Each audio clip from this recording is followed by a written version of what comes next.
Itu kursi ya. Bukan aku. Jangan liatin aku dong.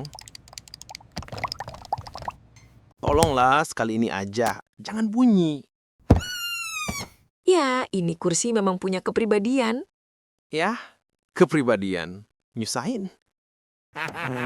Itu bukan aku. Kursinya menyerah.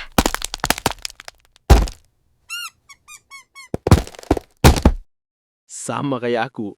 Like kalau kamu juga punya kursi pengkhianat. Subscribe biar aku bisa beli kursi baru.